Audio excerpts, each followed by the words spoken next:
one thing I see missing from a lot of early stage founders' pitches is a narrative about why the problem they're working on is valuable either today or will be over time. One of the things that's often also misunderstood about venture is that very rarely is there a black and white answer. It's a whole series of shades of gray. This is like grayscale on steroids. Our mission is to give the CEO or the founders all the data and the perspective, but then it's up to him or her to make that decision. Hey everyone, I'm Jesse Robbins, and welcome to Venture Confidential, the Heavybit podcast where we have candid conversations with our favorite VCs in the DevTools and infrastructure space. On Venture Confidential, we dive into the fundraising landscape, offer insights on how VCs are thinking about investment, and hear investor perspectives on what great founders get wrong and get right. Venture Confidential is brought to you by Heavybit, the only fund and accelerator program dedicated to helping developer tools, infrastructure, and enterprise software startups achieve breakout success. If you're interested in learning more about Heavybit, being a guest on this show, or have a VC-related question, you can email us at vc@heavybit.com. Hi, this is Jesse Robbins, and today I'm joined by Jonathan Heiliger, founding partner at Vertex Ventures. Hey, Jonathan. Hey, Jesse, how you doing? Good. So for those that don't know Jonathan, he's got a very long history, both building, leading, investing in, and seeing big exits in basically every part of the infrastructure and DevTools space. He has been involved in leading some of the largest infrastructure teams and doing some of the fastest scale outs that anyone has ever seen. And one of the few investors who has just an incredible breadth and depth of technology experience. How's that for framing? Yeah, thanks. I mean, you make me sound way more impressive than I actually am. That's a good start. Well, why don't you give everyone a quick summary of your background now that I've lifted you up a little bit? Well, yes, thanks. Well, briefly, I was fortunate to grow up with parents who were artists, and therefore using computers was me rebelling against my parents. I started my first company when I was 19. It was a business called ISI, and it was also my first foray into venture capital. It was backed by Mike Moritz at Sequoia. And that company was acquired by Global Center, which was one of the first web hosting companies. Global Center was acquired by Frontier Communications, who was in turn acquired by Global Crossing, all in like a 3-year span or something crazy like that. But I fell in love with the internet. I fell in love with being a backstage tech hand, if you will, and kind of making the magic happen behind the curtain rather than in front of the curtain. From there, I actually started a corporate venture fund for Global Crossing in 99, which, depending on which side of the razor you fell on in 99, was an awful time or an awesome time to be a venture investor. I think people sometimes say that's an interesting time. Yeah. That's the nice way of putting it. There was a lot of people who made a lot of money, kind of like today in the COVID times, and there's people that unfortunately didn't fare as well. And we were fortunate to fare pretty well. We were kind of Series B investors, which in today's parlance, it probably looks more like a Series C. So it's the fast-moving, high-growth companies. But I was 23, wasn't ready to have 2 breakfasts, 2 lunches, 2 dinners, to like really network and schmooze, and decided I wanted to go back and operate some more.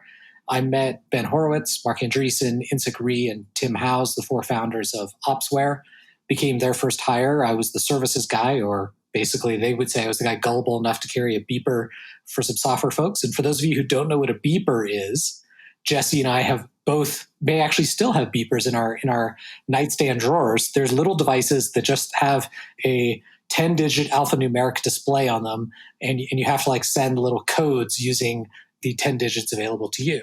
That's right. PagerDuty didn't invent the concept of the beeper or pager. They just took the term. Exactly. Anyway, sort of fast forwarding there, I ran product and engineering for Opsware for 3 years.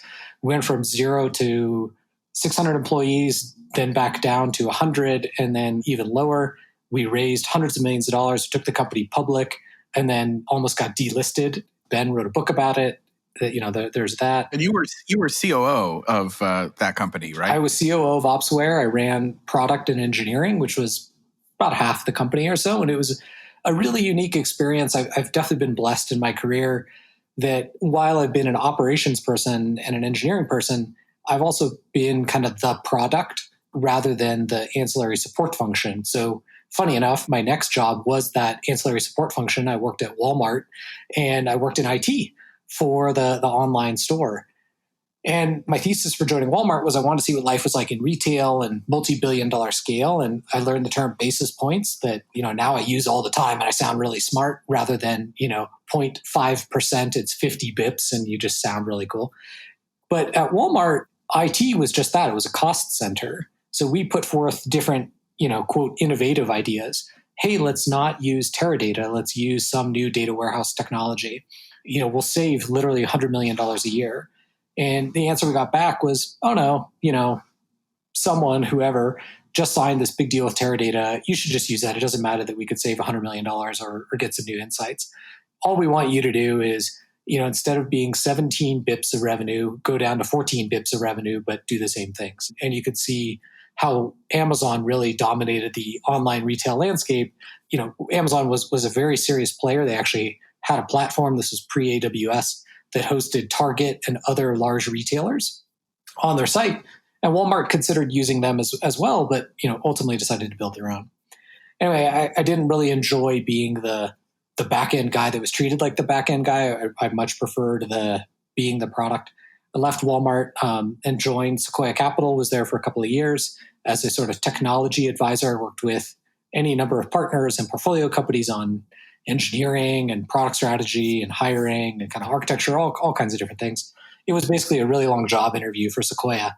Jonathan, didn't you end up starting a CDN or something right before the next job you got? Can you talk a little bit about that? Yeah, absolutely. So I was at a sort of funny point in my life. I didn't know what I wanted to do. I'd been hanging out at Sequoia for a couple of years and wasn't sure if I was going to go the venture route or be a sort of Renaissance man or something else. And I saw this interesting opportunity in CDN, and content distribution is a market that has always had a lot of price fluctuations, really based around the cost of bandwidth and transit. And in kind of early 2007, built a pitch deck as everyone does, and was fortunate to raise a little bit of seed capital from Sequoia and Northbridge, who were two venture firms I was hanging out with at the time. I spent several months working with a co-founder, sort of vetting the business idea. And my idea was basically to take all this excess unused capacity. So, we pay for things on peak rates, right? We pay for 10 gig line, 100 gig line, et cetera, but we have some diurnal traffic pattern there. And my idea was, could you collaboratively shift that load? So you could take, Schwab.com and put it next to Yahoo.com, and the two peaks of their traffic would be at different times a day, and they'd be able to somehow, share compute resources or bandwidth resources. Anyway, that's a high level idea. I did get much further than that, but ultimately concluded that there was going to be massive deflation in the CDN business because there's a glut of bandwidth. So instead of continuing, I returned the capital and said, thank you very much. And just like literally the same week I returned the capital, Matt Kohler and Mark Zuckerberg from Facebook called and they said, hey, remember us? We had a conversation a year ago. We'd really like to talk to you again. And, long story short, I convinced them, they convinced me, and I joined the company in the summer of 2007. Man, I guess that startup worked out. Yeah, that startup worked out emotionally, financially. It worked out in a lot of ways. I was very, very fortunate to work for Mark and work at the company for 5 years, building the infrastructure team, got to hire a lot of great people and work with a lot of other terrific people, many of whom are still at the company and many of whom have left and gone on to do other things in investing, in founding other businesses, themselves, or, becoming real estate investors and, hanging out on the beach. Those are all admirable career paths. You got to work with some other notable Marks, Mark Andreessen and then Ben Horowitz at Opsware. What were they like back then before they were the people we know now? Mark and Ben were definitely different characters back then. But I think who they are as people hasn't fundamentally changed. Mark was really part-time chairman of LoudCloud, which became Opsware. And, it was a combination of his star power to build the team and to attract capital. And that was really his, functional role there for most of that time. And arguably to think about strategy and things like that, hey, Mark. And Ben, it was the most interesting perspective for me because Ben grew up as a product manager at Netscape. And so for him, product was everything and user experience was everything. And this was 1999, mind you. Not many people were talking about those things. And so it was very unusual for Ben as a CEO to really emphasize that and highlight that. And as a leader, how that translated was Ben was always thinking about customer first and how we could solve customer problems in unique ways, whether that was performance, whether that was cost, whatever that might be. But I'd say Ben, I'm still close to today, hasn't changed a whole heck of a lot. As I said, they're both still who they are as people. And I think as an investor, Ben brings a massive dump truck worth of experience and real hand-to-hand combat in the trenches from building a business and rescuing a business from the jaws of defeat. But, like everyone who has a story to tell in Silicon Valley, the person who tells the story gets to highlight the attributes that they want to highlight.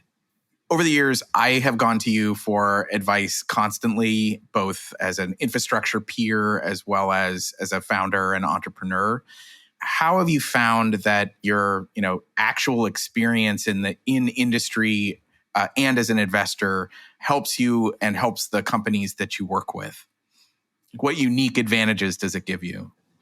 Well, I appreciate that. And I would say that, I've also come to you both for advice as a fellow infrastructure Freemason and as you know, also on a lot of hardware projects too.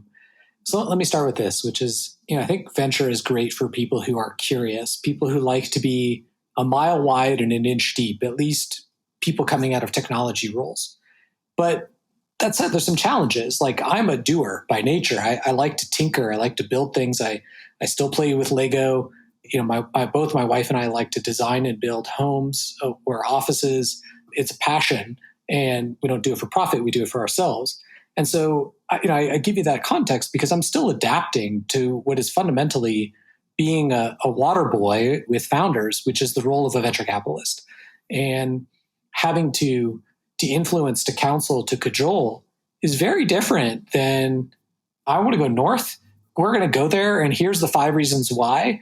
And, we're all going to be, insanely rich and make a dent in the world by doing this. And like, as an entrepreneur, you get to go do that. As a venture investor, I don't think you really do. I think you get to, like I said, sort of be a cheerleader on the side, be a water boy on the side to help nurture and to point out flaws and to point out potholes. And I think that our collective experiences, not just my own, but those of my partners, we think investing is kind of engaging in these multi-round, multi-dimensional strategy games with other brilliant people. And, that's sort of true whether or not we decide to be in business together with a founder or not, or a founder decides to be in business with us. There's plenty of founders I've met over the last now 7-8 years who we're not in business with, but who have become great friends and just like you, advisors and mentors and confidants. And, it is what it is, in terms of the funding dynamic and the partnership dynamic. But I think the friendship and the knowledge transfer outlives that. And how we've decided to practice venture, and again, this is me and my partners, is, we're direct. We will tell you what we think on day 1 and day 100. We'll tell you why we're excited and, where there's risks, like where there's potholes. And our mission is to give the CEO or the founders all the data and the perspective. But then it's up to him or her to make that decision. You, the founder, are often very focused on building your team, your company, your product. You don't have the same mile wide, inch deep perspective that we might have on the industry or that we have from 20 years of bumps and bruises. Now that cuts both ways, right? There's a lot of things that I've said no to or said yes to because of my past experiences that I've regretted because I'm like, oh, I saw this pattern 100 times before. Here's how it's going to play out. And that 101st time, I was wrong. Or time changes. What may have worked in 2005 doesn't work in 2020, but something else does. And so where that experience actually hurts is that you have to have almost childlike eyes, a certain naivete. Interesting. Do you find yourself giving founders technical advice, technical suggestions based on your experience, or are you a little more removed from that? Oh no, definitely removed from that at this point in time. I would say I am the best editor of Keynote, Google Slides, and PowerPoint, not editing Go code in Emacs or Eclipse. I can't even think of the name of the modern IDEs. That shows you how far out of it I am. So important question, actually. VI or Emacs? VI all the way. Okay. Yeah. I was worried that this is actually how I can check to make sure you're not an imposter. And for those that are wondering why that answer is so unambiguously correct for infrastructure people, it's because it is unambiguously correct. I'm not even going to try to explain why it might be wrong to choose some other stranger editor. But if you're writing code every day, you can get your foot pedals and your Emacs key bindings all set up. Exactly. Yeah. I mean, there's those who know, and then there's those who don't know. And if you don't know, you don't know. I'm sorry. Yeah. There's not much we can do for you. So tell me about some downsides to having the considerable experience that you have, in terms of your investing and other pieces. Where is knowing so much about the industry and the history of trial and error in it, not serve you well? Is this the point in the podcast where I'm supposed to talk about, how I'm right all the time and Twitter just makes me look bad? Is that? Hey man, that would be fine. No, in all seriousness, I do think that experience cuts both ways. I think an important thing when meeting people for the first time or evaluating businesses for the first time is that sort of childlike sense of wonder of imagining what if and what happens when and what will be. The sort of downside of having 20 plus years of experience building a lot of the infrastructure and software is we've seen a lot of generations. We've seen these design patterns come time and time again, right? Yeah. Containers are not new. Virtualization is not new, but it's a new implementation. It's a new way of doing things. And, I think honestly where it's probably most important to remain open-minded as a venture investor is around both the technical approach that's being taken by the founders, who we generally are backing deeply technical founders who have opinions on VI versus Emacs versus Google Slides versus Keynote, but also the messaging that they're taking to the market. And that's, I think, where, just to flip it around again to a positive, where I think experience matters more than anything. Because from experience, and this is experience, I wish I had 20 years of experience going to cocktail parties, but I really don't. I have 20 years of experience of sitting in data centers and basements and machine rooms and boardrooms, explaining how technology works and fixing technology. And those relationships that you build, that's founding in the sort of real crucible and the pressure cooker of an organization. So, to have a texting relationship with CIOs and CTOs and their direct reports, because these are all people we worked with, that is the sort of special sauce where I think we, especially Vertex, the team, can uniquely help a founder figure out, hey, this message works, this doesn't, this feature works, this doesn't. And here's how we can then convince people to adopt something that maybe they're unfamiliar with or that they haven't yet thought of before. Interesting. So this is the injecting things into people's brains, portion of this show that I'm hoping for. So we call this Venture Confidential. And one of the things that I spend a lot of my time at Heavybit coaching founders on is sort of do's and don'ts in pitches. And everyone has a list. Everyone has their pet peeves, their frustrations, their other stuff. I would love to hear a couple of your pro tips for pitching Vertex or pitching Jonathan and Insec on hard infrastructure problems. So let's start with the don't to-dos because those are more fun. So what is a pet peeve? What is a thing that you absolutely hate that founders do when they're pitching that you would like them to know they shouldn't do?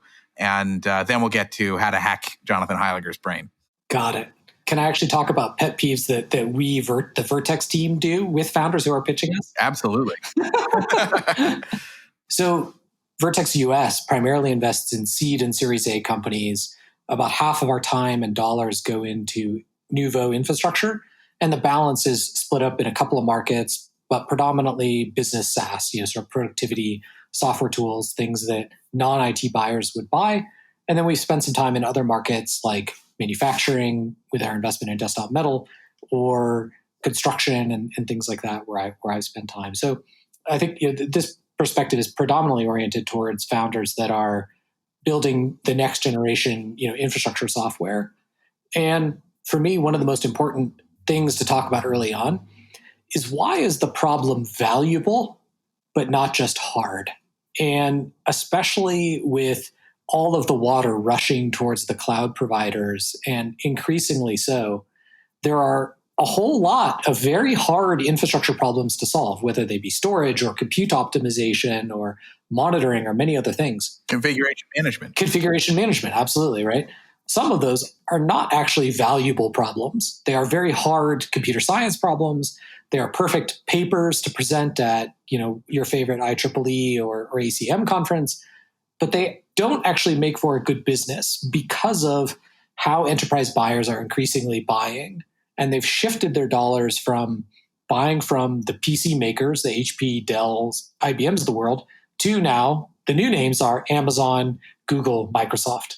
But their buying pattern is largely the same, which is if the suite, and I guess we should probably include VMware and Pivotal in there as well, if the suite of products is good enough, most buyers will be happy with the suite of products rather than a whole bunch of specialist tools. And so one thing I see missing from a lot of early stage founders' pitches is a narrative about why the problem they're working on is valuable either today or will be over time versus a really interesting hard problem to solve. But by the way, we, the Vertex US team, also get ourselves into trouble here because we like to engage people in product debates. And we often spend a lot of time debating the merits of Java 8 versus Java 11, or how to do garbage collection in PHP, or some, random other shit that is actually distracting from, my goodness, you're 4 people and you've created this new thing, and this new thing has adoption and usage. Let's understand that. Yeah. So tell me about some things that you're seeing in pitches these days that, it's just the pro tip, the thing not to pitch the Vertex Ventures team on. Yeah. So, I think the thing that we see a lot of founders missing is conveying the value of their solution and why it is ultimately valuable to a customer versus, hey, this is a really interesting hard problem that I've chosen to work on. Interesting. Jonathan, a thing that you and I both share is we love really big, really hard problems, almost so much that, we'd rather engage on those. When you see founders that are coming to you and they're pitching or they're, trying to get you involved or interested, what are the things that you'd like to see them talking about in addition to, here is this hard CS problem, here is this hard infrastructure problem? What do you want them to come prepared to a first meeting with? Yeah, that's a great question, Jesse. I think that one thing we often find that's missing from pitches or conversations, whether that's a pre-seed company, which I would define as a couple of people and, a slide deck, to seed that where they might have some validation, to even a Series A company where they've gotten some customers, is really conveying the problem statement in a way that is framed from the customer's point of view rather than the founder's point of view of, hey, I've built this thing and here's what it does. And, it's a dessert topping and a cheese grater or whatever it is, right? So are you sort of looking these days for founders, even at the early stage, to be able to describe enterprise buying patterns and behaviors? Like, is that sort of the new Series A skill? I think for a founder to successfully raise a Series A, having a sense of how they're going to sell their product is critical, whether or not that's top-down enterprise sales, bottom-up selling, right? Build love and momentum through a community, whether that's open source or not, is a separate whole business model conversation. But absolutely, they have to have a perspective. I think they have to have a perspective where I think a lot of folks get tripped up is they might come in saying, hey, we have these 3 opportunities or these 4 opportunities. And if there's no repeatability across those 3, it's a negative signal because while it shows in one sense hustle and moxie of, founder Sarah went out, got these opportunities, and she's qualified them and, maybe even converted them to be customers. But if they're not repeatable, then I'm wondering, well, when are we going to get there, right? And sort of that becomes the next challenge, if you will, to overcome. And I think that one of the things that's often also misunderstood about venture is that very rarely is there a black and white answer, right? It's a whole series of shades of gray. This is like grayscale on steroids, where, you, Jesse, may have one approach, Sarah may have a different approach. They're both totally valid and totally work, but you've essentially committed to one. And what we're looking for now in the investment process is a matching. We're looking for, do Jesse and Jonathan match from a philosophical standpoint of how to build a company and how to go to market, or do Jonathan and Sarah match? Yep. That's not to say that one is worse or better than the other. I think on that point, one of our favorite Heavybit portfolio companies that's also a joint Vertex company is Launch Darkly. And, one of the things that Edith, who's the founder and CEO of Launch Darkly, impressed us with from the very beginning was a real focus on that kind of repeatability in her customer acquisition cycle, where it was like, yep, not only is she going to be able to go and close using her special founder energy, the first 5 major customers, but you could see her building a machine that was just quickly capturing more and more and, providing more and more value. Certainly within the Heavybit portfolio, we try to help our companies, when we're sort of preparing them for a Series A, have a repeatability story and preferably some demonstration. And it's an area that we see founders missing a lot of the time, because I think the experience that we have for those of us that have been through the cycle a few times is, it's not your ability to get one customer, a customer. You need to have like a pipeline and the ability to show a market that you can go after. Do you find that, at least in your experience, that's something that, early stage founder CEOs sort of know or figure out early, or, or do you spend a lot of time coaching them on that sort of enterprise early sales motion or large customer early account motion? So I think you're right to point out Launch Darkly and Edith Harbaugh, who's the founder and CEO. Edith is, I think, in a league of her own in that she is a talented salesperson, but also very extremely talented product manager and product visionary. Yeah. And it's that combination of skills that make her uniquely good as the early salesperson. She can sell the vision. She can use that founder magic, like you said. But yet she's also thinking the whole time about, how do I build a system to obsolete myself in this process? And whatever that system is, and whoever those people are, they ought to be better than me on day one, and then 10 times better and 100 times better very soon thereafter. She has exceptionally high standards and knows how to get there from a process and machine-driven kind of point of view.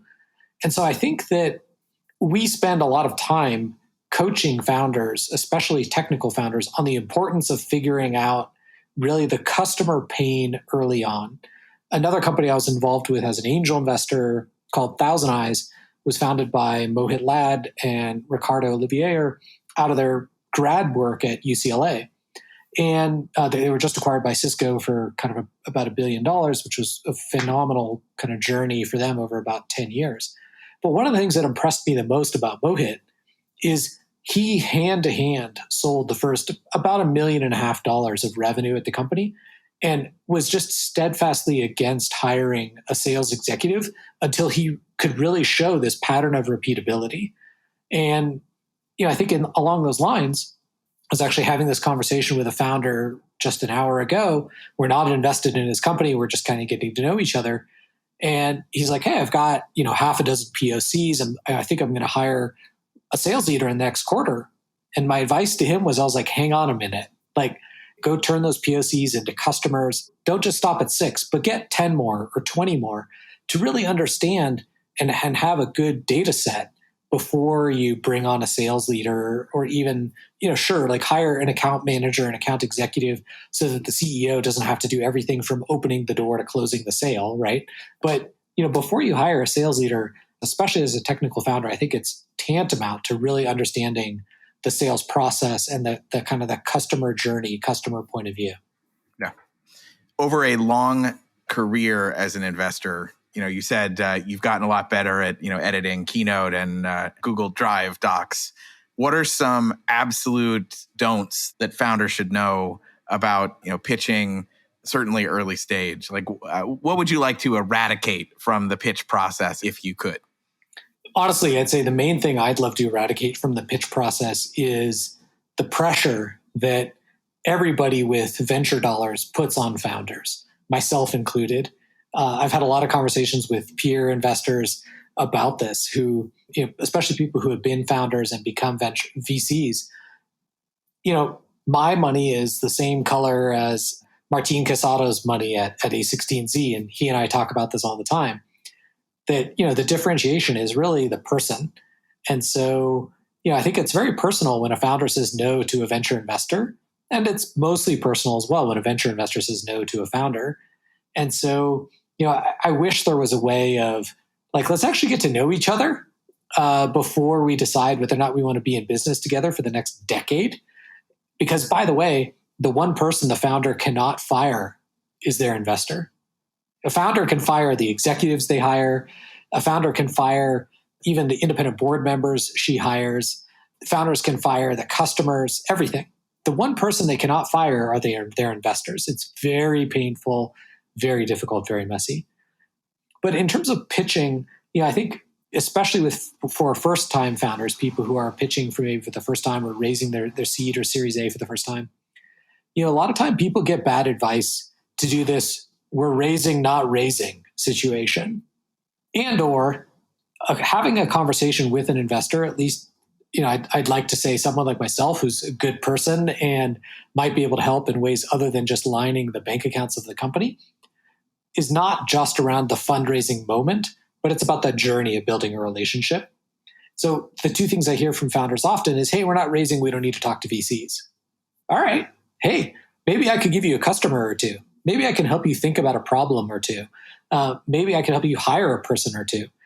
Completely outside of fundraising. I'd actually like to do that because it shows that we can work together versus just take my $10 million and run for the hills type thing. Because the other reality of this sort of process, especially in early stages, 99% of companies fail. We spend all of our time ogling the 1% of companies that succeed in a small way or in a big way, and it dominates Twitter, it dominates tech meme, it dominates all the tech press. And I think that leads to a really bad, dark place for a lot of founders and investors. It's interesting perspective. And I can say that, over the years, I've actually seen you do that repeatedly, where you have been really an advocate and a resource for companies, whether or not you're getting involved with them more seriously. You're one of the few people that I actually send, particularly early stage founders, to talk to get ideas and feedback, both because I think that you have something to contribute and I think you mean it when you want to help them.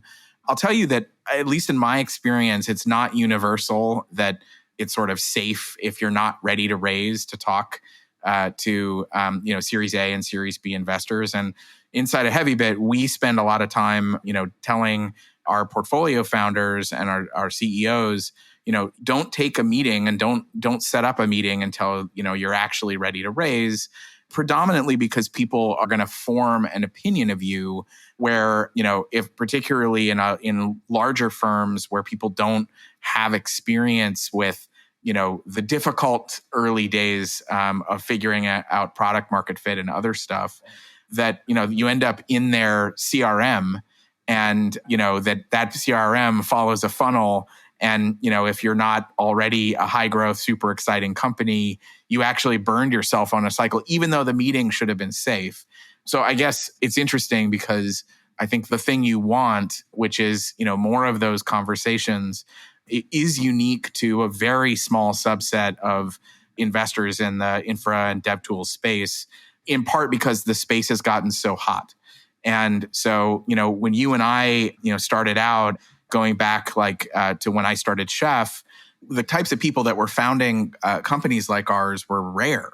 And, I think about both my financing process for Chef for our Series A, which, was in a very difficult time, and Artur Bergman's, Series A financing for Fastly, which, it's amazing to watch that company continue to just grow and grow. And yet no one understood what we were doing. And in fact, earlier meetings were bad. So I guess my reaction to that is, it may be true for you, but I wouldn't want people to, believe that that's true generally, specifically because, mostly people are looking for, we find, at least I find that so many investors are looking for an efficient process and not that kind of long-term relationship building. So, that seems a little different. That's more commentary than interview. But no, I mean, I think you do make a good point. I'll just react to it briefly, which is that you're right in that I think everyone wants an efficient process. But at the same time, I use a lot of dating analogies in these conversations, which may or may not be appropriate. So I apologize to the PG-13 years out there. But, I'm now married. I didn't go from a first date to marrying my wife. And I think that a lot of founders have that attitude about their venture investors, which is, I'm going to do one meeting with a half dozen, 2 dozen, doesn't matter, folks. And then I'm going to pick from whoever shows interest in me and whoever I am interested in. And I'm going to ask them for a term sheet. And in a week or two, they're going to bring me into a partner meeting. They're going to have done some diligence and they're going to make me an offer. That it works, sure. Some of the time, I have friends. I'm sure people listening to this have friends as well that have met their significant others on a blind date or at a bar. That totally works. But that's pretty rare. And, we have a phrase that was actually given to me by a summer intern that we spent some time with. And her phrase was, she's a collegiate tennis athlete. She was like, you need to get reps in. It's all about reps. And I was like, it's just an interesting way of thinking about it, which is, if you're training for something, if you're practicing, it's all about practice, right? You're getting in reps. You're doing, 5 sets, 10 sets, 20 sets. Now, I'm not saying that founders and investors should have 20 meetings with each other.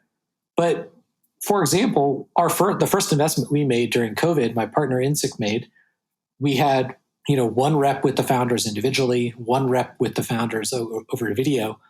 The final rep was INSIC got together with the founder and they went for a hike. And it was a pivotal hike, both for my partner INSIC, who said he got to know the founder on a personal level and much more intimately than he would over video. And also for the founder who said, I was about to go with a venture firm with a much bigger brand than yours, but I couldn't meet them and I couldn't get a sense for who they actually were. And I really wanted to know who was going to be on my board because that's important to me. And by virtue of getting to go on a hike with INSIC for 3 hours, I really got to know him as a person. So, I think that reps matter. And, in that sense, like I've done plenty of job interviews and venture interviews on a bike because I'm a cyclist or, on a hike. And it's fun. It's different. You don't have to sit in a room and pitch people and have that sort of back and forth that, is very common. Interesting. You mentioned, COVID. I'm curious how COVID is affecting your portfolio right now. By and large, COVID has had a very negative impact on enterprise buying. A lot of purchases have been postponed by 1 to 3 quarters as the enterprise buyers have their budgets frozen. There's been a few cases in LaunchDarkly, for example, our mutual portfolio company is a beneficiary of this, where budgets were actually pulled forward because people, the enterprise buyers are saying, I absolutely need LaunchDarkly to improve efficiency, to deploy faster, to get features out there. Another portfolio company, Perimeter X, saw some interesting benefits from COVID as they sell to a lot of e-commerce providers and retail shifted from offline to online. We signed a pretty big deal with a major retailer on the same day that they announced some terrible news. And that it shows the sort of the power of, in their case, security and attack mitigation and the importance of that on retail. But unfortunately, I would say that the big takeaways are that purchase process has slowed considerably, and that most of our portfolio companies, let's say the average or the median is basically a planned revision down about 20% for the year. Like I said, there's a few companies who are beating plan and exceeding. But if we look at our basket of about 30 portfolio companies, they forecasted down for the year. What do you think the next sort of DevTools infrastructure hot topic or hot space is going to be? What are you excited about? Not something that like we're seeing right now, but that you think is about to be a big deal. Yeah, I mean, I think it's honestly, Jesse, it's an area where you and I have a lot of shared history and time together. The area where we have spent the last several months really digging deep, surveying the landscape, surveying companies is SRE tooling. We don't have shared experience. We've got shared trauma. Exactly. Okay, keep going. SRE is this notion that site reliability engineers, I think one of the many misnomers about this function is that site reliability is actually a product feature, just like performance is a product feature. And if it's not a product feature, it's not going to get dealt with. But as a result of it becoming a product feature for, I think, many fast-growing internet companies, enterprises have started paying attention to this as well, especially as enterprises shift more and more online and more to the cloud. And so I think, it's an area where we see tremendous growth because just like data scientists and data engineers, call it 10 years ago as Cloudera and Hadoop were entering the scene and everyone needed a data lake, now all of a sudden it's, how do we actually improve the efficiency and performance and scalability of our applications? We need these SREs. And these SREs are really hard to find and hard to hire. Well, if we can't create thousands of them overnight or tens of thousands of them overnight, maybe there's an opportunity for tooling to turn SREs into super SREs. So the thing that I see coming down the pipe here is super SREs and what are the tools that they need to really be effective, not just where one person can do the job of 10 people, but also really scale up the amount of infrastructure and the complexity of infrastructure that they're managing. Wow. So do you think that that's sort of an evolution of the tool chain and knowledge space? Sort of, we've had PagerDuty and now, other companies like VictorOps and others that are sort of emerging there. We're starting to see, companies like Gremlin that, has been focused on, game day and failure injection. Is this sort of the next evolution of sort of SaaS platforms for operating at scale? Is this the arrival of an entirely new role, or is it simply enterprises now adopting and adapting to a job that they all now have to do because the jobs continue to change? Yeah, I think it's a good question, and those are some great companies you mentioned as well. I think, quite frankly, one of the big risks here is that we have this Cambrian explosion of tools, and we actually make life harder and worse for the engineers that are working on these problems. And to me, as both a practitioner and investor, the holy grail is, I want that super SRE. I want the super architect engineer. I want that as a tool. And I don't know if that's possible because there's so much prediction and nuance in understanding a running system. But, just to sort of briefly pause and think about the day in the life of an SRE, it's very similar to a data scientist or a security engineer. They have, 3 to 6 monitors in front of them with graphs and database logins and terminal windows and presentations and all this kinds of things.